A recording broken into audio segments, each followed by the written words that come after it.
All right, this is the part two of my classroom design series where I'm trying to tell you guys why I do the things that I do in my class. But before that, I would like to point out the problems of the inherent traditional classroom setup, which we discussed last time. Now, at the end of the last video, we talked about the fact that there are new things coming through the traditional classroom, both in technology and in teaching strategies, which people have been trying to use. However, I feel that the problem with the traditional classroom, even when it's using good technology and strategies, which is that all these technologies and strategies which are coming in are pretty much trying to reinvent the same and doing the same things we've always done, except in different ways. The biggest problems with the traditional setup is there's too much passive learning happening in the classroom, and data suggests that when people just sit back and don't really take charge of their learning, but instead of just kind of like passively listen to someone, there's very little that is absorbed like that. So, for example, you learn a lot more from doing a lab, or from actually doing a presentation yourself, or from actually doing a worksheet or practicing it, than actually just sitting there listening to the teacher. Even when you read, you read yourself instead of having someone convey the material to you. Even that is better than actually just listening to a teacher. So the inherent problem with the traditional setup of the classroom is there's just too much lecturing going on, and with that you take away the active learning experience where students engage the classroom and become responsible for their knowledge. Instead, you are the center of attention that is in charge of the classroom, and that's the problem there.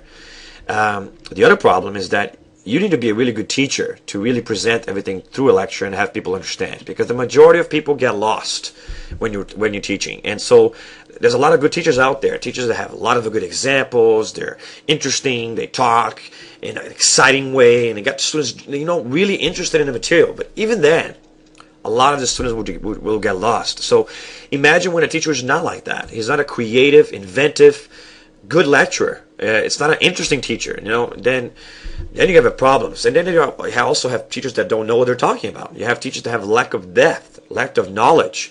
And when you have them as the center of attention, the person who comes up with the answers and the questions sometimes. And how many times you have a lecture and students are asking questions, and then the teachers are like, oh, I'll answer that question later. Oh, write that down. And then time runs out and never get to the question. I've done that so many times. I've got tired of it. And afterwards I go home and like, oh, I can't believe I forgot that. And so you're taking away the chance of the student to really express himself at the expense of you becoming the source of information. And the problem with that is what if people don't relate to you? What if you're not as interesting as you think you are? What if you're really not interesting at all? What if you don't know what you're talking about? What if there's problems with depthness? And then as you teach, kids are not really absorbing the material beyond their comprehension level. What if all you're doing them is giving them content or facts, and they're never processing this content to a higher level of thinking? And even if you are fostering higher thinking during your lectures and explaining conceptual and hard concepts, are you explaining that to them or giving them a chance to discover that? Passive learning has inherent problems. Even when you go, typically there is lack of depth and knowledge. But even if you present with a lack of depth of knowledge, it wasn't their discovery, it was you giving it to them, and that's the problem. And you end up consuming a lot of time with lectures too. A typical classroom, which is lecture-based, will be 90% lecture, and maybe 10% a bell ringer, maybe an exit ticket or something like that, maybe a little bit of practice here and there. Or you do the opposite. You sacrifice the lecture, teach very little material so that you can do the so-called teaching in depth, where you focus on small little chunks of everything you need to teach. So you sacrifice the content at the expense of the quality. Yes, I need to have more active learning, all those things we talked about in the other video, Mr. Lima, but I don't have time for that. So I have to either lecture more and cover everything, or lecture less, cover less, and then do more quality learning. You don't have to choose, and that's what we're talking about here in these videos. Okay. Now, remember, a lot of problem with lectures that lecture often loses students. How many times do you find just a teacher is talking in front of the classroom, and then little by little, students stop paying attention, they're looking around. Maybe the teacher's not the kind of teacher that walks around, or he's not very interesting, or even if he is, it's hard to make sure that 36 people in overcrowded classrooms, or if you're lucky, 22 kids, are all paying attention and doing what they need to do to learn. And then you start collecting notes, checking notes, and doing things like ridiculous things that you need to do to make sure they're learning. But are they really even paying attention to this lecture? The studies show you that if you're lucky, a third of kids will learn through lecture. The other third will feel confused, and then the other third will feel bored. So you have one group here that is absolutely amazing. So you have these little things, and it is actually more stratified than that. So you have the top students at the top, which are learning so well that they're completely bored with what you're saying. Then you have the students down here, which are completely confused. They're like, what the hell is this guy saying? And then you have the people in the middle, which are actually paying attention, and actually following that and caring about it because they're actually learning through that way. Reality is, it's less than 20% of the kids that are going to be in that middle group. A lot of kids will be lost and not understanding, and if you don't have enough time to ask questions because you have to lecture so much, you're not even going to realize that they're not understanding. And then sometimes the students get intimidated and they don't want to talk about the fact that they're not understanding. And then you have the kids which are so bored and the class is too easy for them because what you're teaching them it's not enough. They could do a lot more. Then you also have problems with attention span.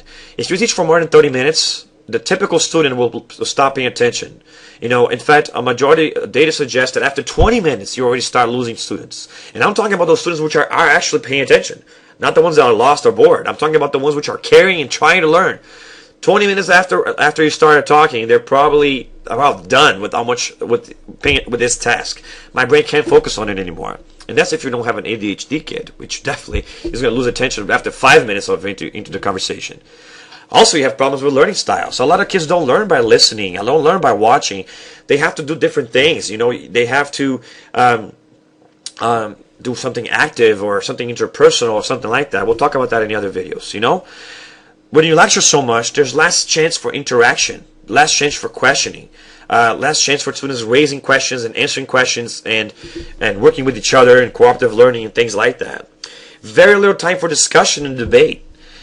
There's very little time for teachers to work individually with students and finding out what each student is like, finding out what helps each student, finding out the problems that each student has, and work with them, learning who they are, getting to know your students, getting personal with your students to the point that you can actually understand them and relate to them, and then find better ways to convey the material to them. Learning how to talk their language to get down to their level. Well, you're not going to do any of that if all you're doing is you talking.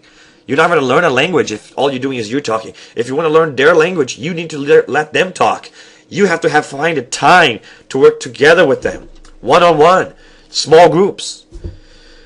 Very little time for inquiry, where students actually sit and discover the material themselves. Instead of you telling them the material, they actually find the material through an activity or learning or web quest or lab or something like that. Instead of true awesome learning which lets them discover by themselves, you give them everything and they barely remember that. Retention is so low because of that. Critical thinking, very little higher level thinking or analysis, exploration, synthesis, evaluation. Very little of that happening because you're the center of attention. There's no time for students to engage at those levels. Problems with motivation. How many times you find a student stop caring about the class, either because he's bored, like we talked about, or because he's confused, or because all he does is listening to you lecture, even if you are interesting. So there's a lot of problems with motivation. There are problems with kids actually caring about the class. Lack of control problems. How many times professors will say, oh, that kid doesn't stop talking during lecture. Oh, nobody cares. I'm having problems. Nobody cares. Oh, it's so much noise and confusion. And I have to waste half the class babysitting, having them quiet down so they can pay attention. None of that happens if you're not lecturing. The control problems become altogether different. Also, lack of understanding or mastery of the material. And even if they master it, like I said, it's at lower level thinking of understanding and comprehension. They're never going to go up to higher levels if all you're doing is teaching. And even if you teach at higher levels and you do critical thinking while you're talking, they're not doing the critical thinking, it's you doing. So lecturing essentially has all these inherent problems with it. And then at best, you're teaching to the middle at a lower level of thinking with not a lot of time for questioning, engagement, critical thinking, inquiry, and all these things we're talking about. Why do it? It is a waste of time. You lecture to 20% of the kids, and even those 20% will lose attention after a while, and even then, the retention is very low. And you're teaching a low level of critical thinking. What is the point of lecturing? lecturing doesn't work, and that's the reality of it.